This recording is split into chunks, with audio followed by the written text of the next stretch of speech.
Today, a new academic approach expands public education opportunities for Indiana's best and brightest sons and daughters. At its core is the teaching of a select group of gifted and talented high school students. Beyond that core are ideas that are shaping Hoosier education statewide. It is the Indiana Academy for Science, Mathematics, and Humanities.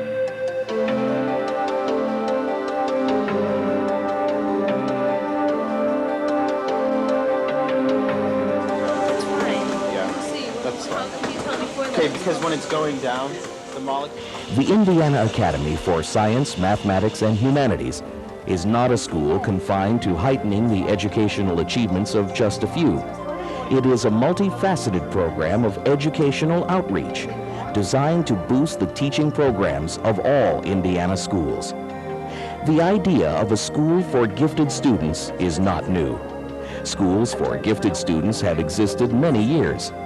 The Indiana Academy is built on the success of similar publicly funded programs created in a handful of states dotting the nation. I originally carried the Academy bill, which is probably early in the 1980s. And I think that from the very beginning there was a core of legislators who saw the importance of this, many of them involved in education, like me. And it took a while to get the concept accepted, particularly by the leadership, basically I think because of financial reasons. But I think eventually as leadership in the legislature saw what other states were doing and the advantages that could come out of the academy, then they were won over and the bill was finally passed. The Academy opened its doors in fall of 1990 to a class of 160 juniors. By the following academic year, the 300-student optimum enrollment had been reached. Students are recruited vigorously from throughout Indiana. The class body, whose average SAT score is well over 1,100, represent young men and women from both rural areas and urban centers who reflect the ethnic diversity of the state. They are students who desire a greater academic challenge and who can commit themselves to 2 years in a residential high school experience. Back home, it wasn't enough of a challenge, really. The classes I was taking were really interesting, but they just didn't quite go up to the level that I wanted. I didn't have enough room to advance. I just wanted more of a challenge. It was not difficult for me to choose to go to the academy. I felt like I had explored as much of the potential at my old high school as possible, and I wanted something more, something to challenge me even more, and I got that at the academy. The Indiana Academy is located on the campus of Ball State University. The collegiate setting provides students access to Ball State's 1.8 million volume research library, a mainframe computer network, classroom video technology, and a wide range of arts and cultural entertainment. The heart of the Academy's mission is in providing educational experiences to Indiana's best and brightest students. And there is a harmonious balance of academic programs with residential life programs. Choosing to go to the academy was probably the best decision I ever made. I chose to go there because of the non-competitive learning environment. At a normal high school, you feel a lot of competition to be the best in the class and that sort of thing. And at the academy, I didn't feel that. It was a lot more of a cooperative learning experience. The kids and the teachers, everyone encouraged you to do the best that you possibly could, to learn the most that you could. And everyone was there to stand by you and to help you explore your ideas and your interests to the fullest potential. I like the chance to be able to be with other people who have similar talents, similar tastes. We can sit around and we'll have discussions from anything from the color of a certain vegetable to anything that we want to talk about. We can talk about Aristotle, and everybody will be interested and everybody will get into it, and we'll get into a reasonable discussion. It is a place where critical thinking, independent research, inquiry, and discovery are stressed. It's a lot harder. You have to work up here. I mean, you can't make it just cruising through.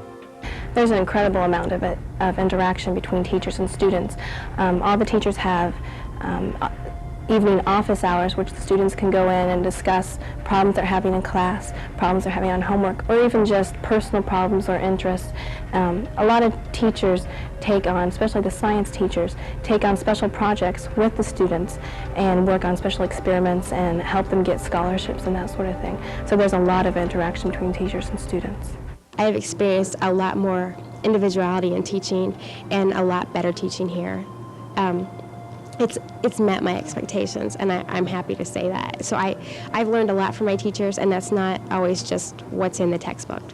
I think that when we're talking about public education in Indiana, we need to speak about the highest level of education and the highest quality of education, and that is one of the elements of the overall package. Certainly not the only element and not necessarily the preeminent element, but one of the key elements is the high-level quality education for very strong, talented students in math, science, humanities, all of the variations and opportunities that they get at the Indiana Academy. The Academy serves as the cornerstone for educating the whole person. Gifted students often have the greatest potential for leadership, and those in the Indiana Academy must provide 50 hours of community service before graduation. Academic year and May term apprenticeship programs in businesses and organizations provide mentors who can impart real-world experiences. The Indiana Academy Apprenticeship Program gave me the opportunity to work with doctors and nurses on a day-to-day basis, and it also pushed me over the edge to choose pre-med as my college major in the university I attend. Diverse, hands-on opportunities help form the very fiber of those who choose to attend the Indiana Academy. Like me, my parents feel that it was the best decision that I ever made, that they allowed me to make. They feel that I am a much more independent person. My personal growth has been extremely great. I'm a much more secure person and confidence. And my intellectual ability is greater than would have been if I would have graduated from my old high school. College credit can be earned in some of the more advanced courses taught at the Academy and broadcast to remote sites. The 2 years of rigorous study empower students to reach the edge of their greatest potential, and the hard work pays off. More than $1 million in scholarships and awards were offered the Indiana Academy's first graduating class. Although some of these graduates now pursue degrees at several top-ranked research institutions outside the state, around 60% are taking advantage of the caliber of higher education provided by Indiana's colleges and universities. Preparing a select group of bright Indiana individuals to challenge the world is within the mission of the Indiana Academy. But the greatest benefit to Hoosiers as a whole is the reinforcement of Indiana's public school system. I think when we were legislating the authorization of the Indiana Academy, and later when we worked on the funding level of it, we tended to think of the student body at the Indiana Academy, and that's certainly important.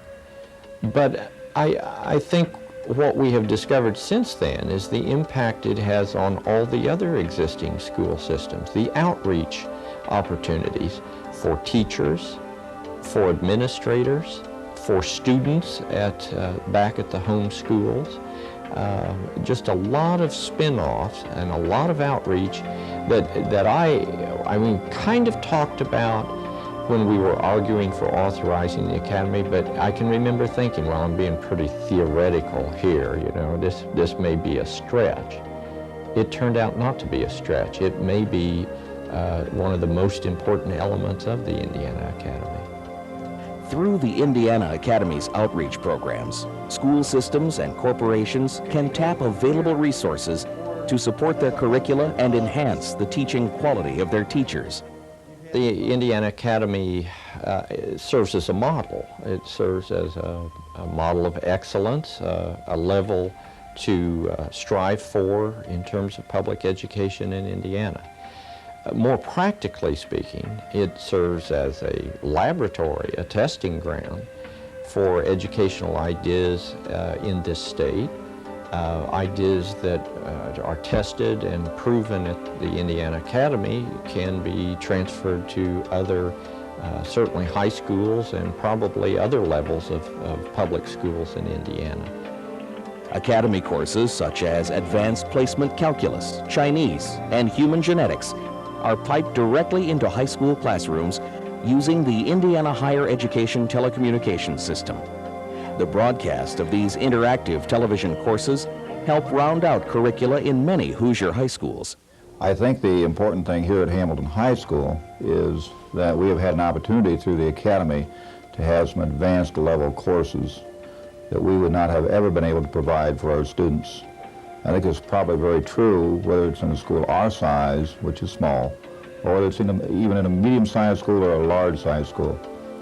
For example, we have on staff a very competent, capable physics instructor, but we chose to add the physics through the Academy because of all of the added things, the experiments, the equipment was able to be used. Televised Indiana Academy courses are conducted in special studio classrooms at Ball State University. Students viewing these live broadcast courses at remote high school sites participate by telephone in class discussions. Now as the air warms back up and expands. It's been a wonderful experience. Besides that, I think our students have learned a great amount from just the interaction that they've had with the instructors, with the process through the television networking system that they're going to need to get used to probably as they advance on down through their careers. And so it's been a marvelous experience from that standpoint. But I think most importantly probably is that our students and this school can put together a curriculum that is second to none. And so that's very important to us because we feel very obligated to our students, and we feel very obligated to this community. And this has given us that opportunity to be able to do that. Well, at Shenandoah High School, our physics teacher had retired the year before, so the only way I could get physics was through the Indiana Academy's televised classes. And now at Ball State as a biology major, I'm really glad I had all the different science backgrounds because it's going to help me complete my major. The Academy's Outstanding Educator Fellowship places experienced high school teachers directly into the Academy classroom, where they teach gifted students for a year and conduct topical research for self-improvement. While I was at the Academy, I worked on a research project in which I researched the topic multicultural education and came back to my corporation with this project and have since now been appointed the new Cultural Diversity Coordinator, and I am attempting to infuse into our already established curriculum a cultural diversity perspective. The Outstanding Educator Fellowship and the Summer Fellowship Program in Technology Training help teachers readdress their skills and become more productive assets to their schools. My high school gained a rejuvenated teacher. I have renewed enthusiasm, I have renewed energy. I'm ready to teach now for another 10 years rather than being tired and worn out and somewhat burned out. I now have a new perspective. Therefore, for students in any Hoosier classroom, the Indiana Academy can provide a direct benefit. I think the greatest impact is the setting of high standards, that is, as all of the studies have said, a tremendously important part of achieving an education and something that we've been weak in this country in the past. And I think that the Academy can be a symbol of that, a symbol that hopefully can spread throughout the state, and that ideally all our kids in the future will have this set of expectations that are the best, that are of world quality. The Indiana Academy for Science, Mathematics, and Humanities has been nicknamed the Academy Without Walls because of its broad use of resources beyond its residential environment. On the other hand, statewide outreach programs demonstrate that there are no walls to limit the impact this school can have on the young minds of Indiana's children.